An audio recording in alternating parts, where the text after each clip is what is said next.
Hey guys, welcome to my channel, another episode of Inside Out of Roslyn. In this episode, we want to continue changing the syntax tree, but instead of using the replacement methods as we saw in the previous episode, we want to use syntax rewriters. So let's dig into it. To describe the problem we wanted to solve in the previous episode, we had this piece of code and we wanted to change every method's return type, that is void, to task.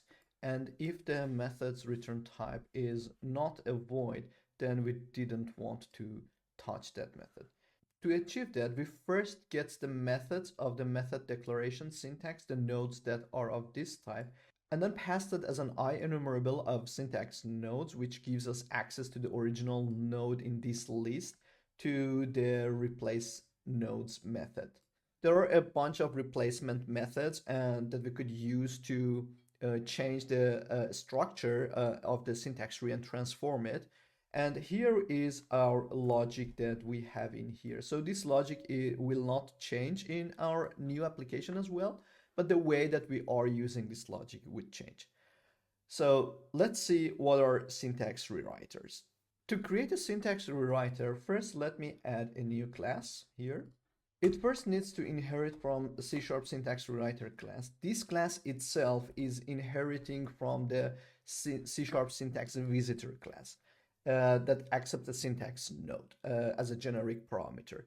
This provides us with a bunch of visit methods that we could override, and we need to be selective if what we want to override, depending on the syntax node in the tree that we are interested in. For example, in our scenario, we are interested in method declaration node types, and the class representing that is method declaration syntax, as we saw in the previous episode when we are getting the descendant nodes. Here it's the same thing. We are going to override now the visit method declaration syntax, getting a method declaration syntax node as an input parameter, and then either changing or not changing it and returning a syntax node. And this return value will replace the original one in the tree as the result of our operation.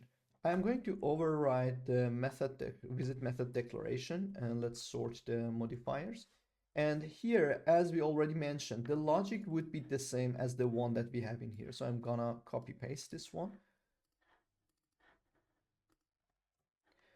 and rename this to original. The usage would be first to create an instance of the rewriter that we are interested in. So in here, it would be method declaration return type, rewriter. And then we are going to tell this rewriter to visit or traverse the tree. And while it is doing that, it will override every method declaration syntax that it sees with this logic that we have in here. So either returning the original one or changing it to something else. So let's do that. Var new root would be rewriter.visit root. And now we need to get rid of this part, and also these methods are not usable anymore.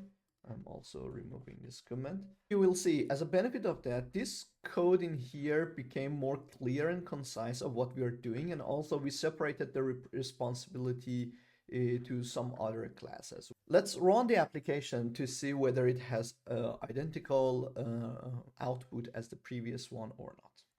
Go to terminal, run,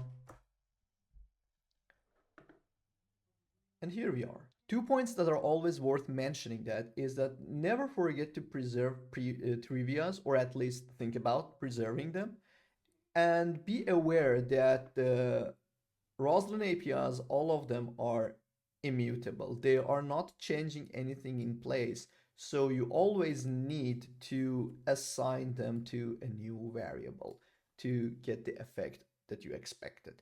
This is easy to forget. So for today, it was a short one. I hope you enjoyed the series so far. Please let me know where and how we could improve this. If you'd like them, please subscribe to the channel, give thumbs up, and share it with your friends. I appreciate it. Enjoy coding, and devam et unge.